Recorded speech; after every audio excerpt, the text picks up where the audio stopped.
জানিয়ে দেব এই মুহূর্তে হাতে পাওয়া সর্বশেষ গুরুত্বপূর্ণ আপডেট বাংলা সংবাদ। শুরুতেই থাকছে ব্যারিস্টার সুমন সহ আওয়ামী লীগের 170 নেতাকর্মীর বিরুদ্ধে মামলা।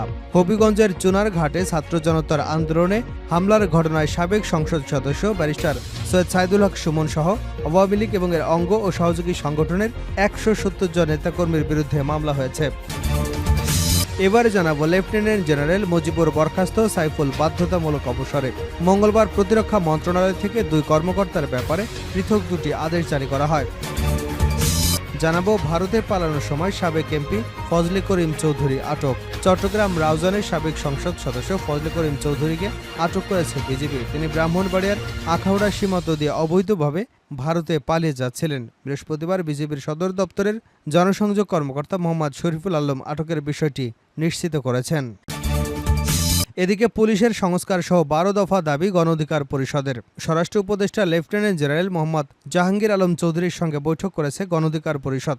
গণ অধিকার পরিষদের সভাপতি নুরুল হক নূর, সাধারণ সম্পাদক রাশিদ খান সহ 11 সদস্যের একটি প্রতিনিধি দল বুধবার বিকেলে সচিবালয়ে ওই বৈঠকে অংশগ্রহণ করে। এ সময় আইনশৃঙ্খলা পরিস্থিতি নিয়ন্ত্রণে আনা সহ চলমান পরিস্থিতিতে গণ অধিকার পরিষদের 12 দফা প্রস্তাবনা তুলে ধরা হয়। জানিয়ে দেব মারা গেলেন পেরুর সাবেক প্রেসিডেন্ট ফুজিমোরি। দক্ষিণ আমেরিকার দেশ পেরুর সাবেক প্রেসিডেন্ট আলবার্তো ফুজিমিরো মারা গেছেন। মৃত্যুকালে তার বয়স হয়েছিল 86 বছর। মানবাধিকার লঙ্ঘন ও দুর্নীতি দায়ে দোষী সাব্যস্ত ছিলেন ফুজিমিরো। এবং সর্বশেষ জানাবো ভারতের দুই সেনা কর্মকর্তাকে ব্যাপক মারধর, সেনা কর্মকর্তার মেয়ে বান্ধবীকে গণধর্ষণ। ভারতের দুজন তরুণ সেনা কর্মকর্তা এবং তাদের মেয়ে বন্ধুদের উপর সন্ত্রাস ও দুর্বৃত্তরা নৃশংস হামলা চালিয়েছে। দেশটির মধ্যপ্রদেশের ইন্দোরা জেলায় জামগেটের কাছে গত মঙ্গলবার সন্ধ্যায় এ ঘটনা ঘটে। খবর এনডিটিভির। এতক্ষণ শিরোনাম শুনছিলেন, এবার বিস্তারিত। প্রিয় দর্শক, আপনি যদি এই চ্যানেলে নতুন হয়ে থাকেন, ভিডিওটি দেখতে দেখতে চ্যানেলটি সাবস্ক্রাইব করে আমাদের সঙ্গেই থাকুন। আর এই ভিডিও সম্পর্কে আপনি আপনার মূল্যবান মতামতটি কমেন্ট বক্সে জানিয়ে দিন। আর হ্যাঁ প্রিয় দর্শক, জানিয়ে দিন ভিডিওটি কোথা থেকে দেখছেন। ব্যারিস্টার সুমন সহ আওয়ামী লীগের 170 নেতাকর্মীর বিরুদ্ধে মামলা। হবিগঞ্জের চুনারঘাটে ছাত্র জনতার আন্দোলনে হামলার ঘটনায় সাবেক সংসদ সদস্য ব্যারিস্টার সৈয়দ সাইদুল হক সুমন সহ আওয়ামী লীগ ও এর বিভিন্ন অঙ্গ ও সহযোগী সংগঠনের 170 জন নেতাকর্মীর বিরুদ্ধে মামলা হয়েছে। বুধবার ওই উপজেলার চন্দনা গ্রামের বাসিন্দা উপজেলা যুবদলের যুগ্ম আহ্বায়ক মোহাম্মদ নাসিরউদ্দিন বাদী হয়ে চুনারঘাট থানায় মামলাটি দায়ের করেছেন। চুনারঘাট থানার ভারপ্রাপ্ত কর্মকর্তা হিলোল রায় বিষয়টি নিশ্চিত করে জানান, মামলায় 97 জন আওয়ামী লীগ নেতাকর্মীর নাম উল্লেখ করা হয়েছে। অজ্ঞাত রাখা হয়েছে আরও 70 থেকে 80 জন। তবে এ মামলায় কাউকে গ্রেপ্তার করা হয়নি। পুলিশ জানায়, গত 16 জুলাই বৈষম্যবিরোধী ছাত্র আন্দোলনের ব্যানারে শায়েস্তাগঞ্জ নতুন ব্রিজ গোল চত্বরে ছাত্র জনতার ঢল নামে। তৎকালীন সংসদ সদস্য ব্যারিস্টার সৈয়দ সাইদুল হক সুমনের নির্দেশে বিকাল 4:30টার দিকে আসামিরা ছাত্র জনতার উপর হামলা চালায়। এ সময় তারা ইটপাটকেল ছোড়ে এবং দেশীয় অস্ত্র দিয়ে হামলা করে। এতে বৈষম্যবিরোধী ছাত্র আন্দোলনের নেতাসহ নানা শ্রেণী পেশার অসংখ্য মানুষ রক্তাক্ত হয়ে আহত হন। লেফটেন্যান্ট জেনারেল মুজিবুর বরখাস্ত, সাইফুল বাধ্যতামূলক অবসরে। সেনাবাহিনীর দুই পদস্থ কর্মকর্তাকে বরখাস্ত এবং অকালীন অবসরে পাঠানো হয়েছে। গত মঙ্গলবার প্রতিরক্ষা মন্ত্রণালয় থেকে দুই কর্মকর্তার ব্যাপারে পৃথক দুটি আদেশ জারি করা হয়। আর্মি ট্রেনিং অ্যান্ড ডক্ট্রিন কমান্ডের GOC lieutenant general Mohammad Mujibur রহমানকে চাকরি থেকে বরখাস্ত এবং লেফটেন্যান্ট জেনারেল মোহাম্মদ সাইফুল আলমকে বাধ্যতামূলক অবসর দেওয়া হয়েছে। আন্তঃবাহিনী জনসংযোগ পরিদপ্তর থেকে গণমাধ্যমে বিষয়টি নিশ্চিত করা হয়েছে। লেফটেন্যান্ট জেনারেল মুজিবুর রহমান আগে সেনা দপ্তরের কোয়ার্টার মাস্টার জেনারেল হিসেবে দায়িত্ব পালন করেন। তিনি বিজিবি ও র্যাবের অতিরিক্ত মহাপরিচালক ছিলেন। হুলি আর্টিজনে হামলার সময় অপারেশন থান্ডারবোল্ট পরিচালনা করে তিনি আলোচনায় আসেন। পরে তিনি এসএসএফের মহাপরিচালক হন। গত 5 আগস্ট দেশে ছাত্র জনতার অভ্যুত্থানের পর লেফটেন্যান্ট জেনারেল সাইফুল আলমকে পররাষ্ট্র মন্ত্রণালয়ে ন্যস্ত করা হয়। এর আগে তিনি ন্যাশনাল ডিফেন্স কলেজের কমান্ড্যান্ট ছিলেন। এছাড়া তিনি সেনাবাহিনীর কোয়ার্টার মাস্টার, প্রতিরক্ষা গোয়েন্দা পরিদপ্তরের মহাপরিচালক এবং 11 পদাতিক ডিভিশনের জিওসি হিসেবে দায়িত্ব পালন করেন। এর আগে গত 3রা সেপ্টেম্বর সাইফুল আলম এবং তার স্ত্রী লুবনা আফরোজের ব্যাংক হিসাব স্থগিত করার নির্দেশনা দেওয়া হয়।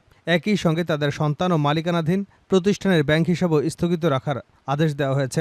কেন্দ্রীয় ব্যাংকের আর্থিক গোয়েন্দা বিভাগ, Bangladesh financial intelligence unit bank হিসাব স্থগিতের নির্দেশনা দেশের বিভিন্ন আর্থিক প্রতিষ্ঠানের কাছে পাঠিয়েছে। ব্যাংক হিসেবে লেনদেন স্থগিতের পাশাপাশি তাদের সব ব্যাংক হিসাবে সংশ্লিষ্ট তথ্য বা দলিল, যেমন হিসাব খোলার ফর্ম, কেওয়াইসি, লেনদেন বিবরণী বিএফআইইউর কাছে পাঠাতে বলা হয়েছে।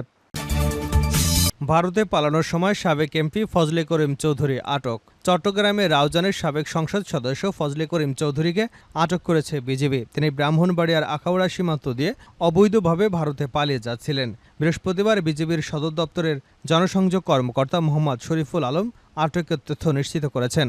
তিনি বলেন, ব্রাহ্মণবাড়িয়ার আখাউড়া সীমান্ত দিয়ে অবৈধভাবে ভারতে যাওয়ার সময় চট্টগ্রামের রাউজানের সাবেক এমপি ফজলে করিম চৌধুরীকে আটক করেছে বিজিবি। বিজিবির জনসংযোগ কর্মকর্তা আরও জানান, সাবেক সংসদ সদস্য ফজলে করিম চৌধুরী সহ ৩ জনকে আটক করা হয়েছে। আটক অপর ব্যক্তিরা হলেন আখাউড়ার নূরপুর এলাকার সাবেক ইউপি সদস্য মোহাম্মদ হান্নান মোল্লা এবং আখাউড়া স্থানীয় বাসিন্দা ও মানব পাচারকারী চক্রের সদস্য মোহাম্মদ নাইম চৌধুরী। আটক ব্যক্তিদের আখাউড়া থানায় হস্তান্তরের কার্যক্রম প্রক্রিয়াধীন রয়েছে। জানা গেছে, শেখ হাসিনা সরকারের পতনের পর থেকে আত্মগোপনে ছিলেন তিনি। ইতিমধ্যে তার বিরুদ্ধে চট্টগ্রাম ও রাউজানে একাধিক মামলা দায়ের করা হয়েছে। পুলিশের সংস্কার সহ ১২ দফা দাবি গণ অধিকার পরিষদের। স্বরাষ্ট্র উপদেষ্টা লেফটেন্যান্ট জেনারেল অবসরপ্রাপ্ত মোহাম্মদ জাহাঙ্গীর আলম চৌধুরীর সঙ্গে বৈঠক করেছেন গণ অধিকার পরিষদ। গণ অধিকার পরিষদের সভাপতি নুরুল হক নূর ও সাধারণ সম্পাদক মোহাম্মদ রাশেদ খান সহ ১১ সদস্যের একটি প্রতিনিধি দল বিকেলে সচিবালয়ে এ বৈঠকে অংশগ্রহণ করে।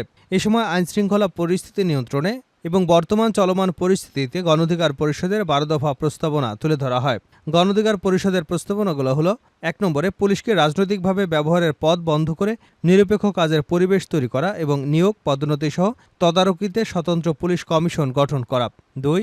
ছাত্র জনতার শান্তিপূর্ণ আন্দোলনে হামলা, গুলি চালানো, সন্ত্রাসী এবং হত্যাকারীদের জড়িতদের গ্রেপ্তারে দ্রুত সময়ে পদক্ষেপ এবং ছাত্রলীগ যুবলীগকে সন্ত্রাসী সংগঠন ঘোষণা করে কার্যক্রম নিষিদ্ধ করা। ৩. আগামী ১০ দিনের মধ্যে স্বরাষ্ট্র মন্ত্রণালয়ের অধীন সব কর্মকর্তা কর্মচারীদের সম্পদের হিসাব বিবরণী প্রকাশ। ৪.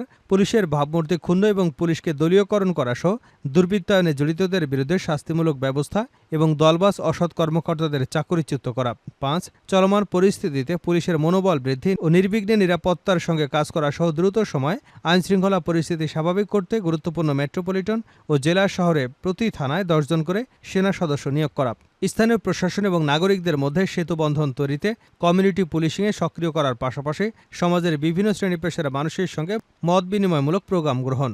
৬. পাসপোর্ট, ইমিগ্রেশন সহ পুলিশের সর্বস্তরের ঘুষ দুর্নীতি মুক্ত করে দিয়ে জনবান্ধব পুলিশি ব্যবস্থা নিশ্চিত করা। পুলিশের ঝুঁকিপূর্ণ কাজের ভাতাসহ মাঠ পর্যায়ে টহল পুলিশের জন্য পর্যাপ্ত বাজেট প্রদান। থানা উপজেলা পর্যায়ে অন্য সরকারি কর্মকর্তাদের ন্যায় পুলিশকেও ক্যাডার অফিসার নিয়োগ পদায়ন। ৭. পুলিশের কোনো সদস্যদের বিরুদ্ধে অসদাচরণ, দুর্নীতি, অনিয়মের অভিযোগ উঠলে ১ মাসের মধ্যে তদন্ত কার্যক্রম সম্পন্ন করে ব্যবস্থা গ্রহণ। ৮. সারা দেশে মাদক, চাঁদাবাজি, নৈরাজ্য বন্ধে ছাত্র নাগরিকদের সম্পৃক্ত করে পুলিশ কর্তৃক কঠোর পদক্ষেপ গ্রহণ। ৯. কাজে যোগদান না করা এবং দায়িত্ব পালনে গাফিলতি করা পুলিশ সদস্যদের চাকরিচ্যুত করা, প্রয়োজনে দ্রুত সময় নতুন নিয়োগ। ১০. বিট পুলিশিং, কমিউনিটি পুলিশিং সিস্টেমকে আরও কার্যকর করা। ১১. চাকরি নয় সেবা, এই মূলনীতির আলোকে বাংলাদেশ পুলিশকে নতুন করে ঢেলে সাজানো।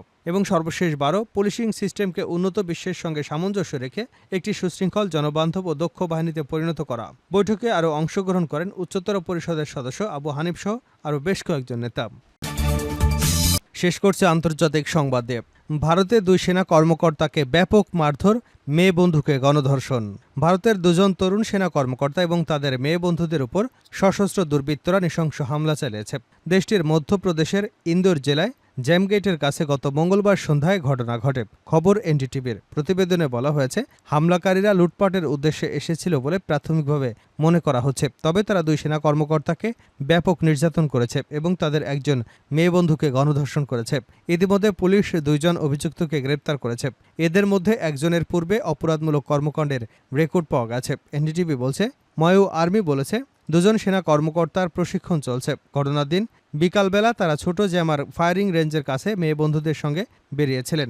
এরপর আকস্মিকভাবে পিস্তল, ছুরি এবং লাঠি সোঁটা নিয়ে ৮ জন তাদের ঘিরে ফেলে। তারা ২ সেনা কর্মকর্তা ও মেয়েদের মারধর করে। প্রতিবেদনে আরও বলা হয়, হামলাকারীরা একজন কর্মকর্তা ও একজন নারীকে জিম্মি করে এবং আরেক কর্মকর্তা ও নারীকে ১০ লাখ রুপি মুক্তিপণ আনার জন্য পাঠায়। এরপর ওই সেনা কর্মকর্তারা দ্রুত তার ইউনিটে ফিরে এবং এ বিষয়ে তাদের কমান্ডিং অফিসারকে জানান। কমান্ডিং অফিসাররা দ্রুত পুলিশকে খবর দেয়। এরপর পুলিশ সেনাবাহিনীকে সঙ্গে নিয়ে দ্রুত ঘটনাস্থলে যায়। তবে গাড়ি আসতে দেখে হামলাকারীরা সেখান থেকে পালিয়ে যায়। এরপর হামলার শিকার ৪ জনকেই মাও সিভিল হাসপাতালে নিয়ে যাওয়া হয়। চিকিৎসকদের পক্ষ থেকে বলা হয়েছে, ২ জন সেনা কর্মকর্তাই আহত হয়েছেন। পিটিআই বলছে, পরীক্ষায় প্রমাণিত হয়েছে একজন নারী ধর্ষণের শিকার হয়েছেন। লুট, ডাকাতি ও ধর্ষণ সম্পর্কিত ধারা এবং সশস্ত্র আইনের অধীনে একটি মামলা নথিভুক্ত করা হয়েছে বলেও জানিয়েছে ইন্দোর রুরাল এসপি ঋতিক ভাসাল। একই সঙ্গে এই অপরাধে জড়িত সকলকে ধরতে অভিযান শুরু করা হয়েছে।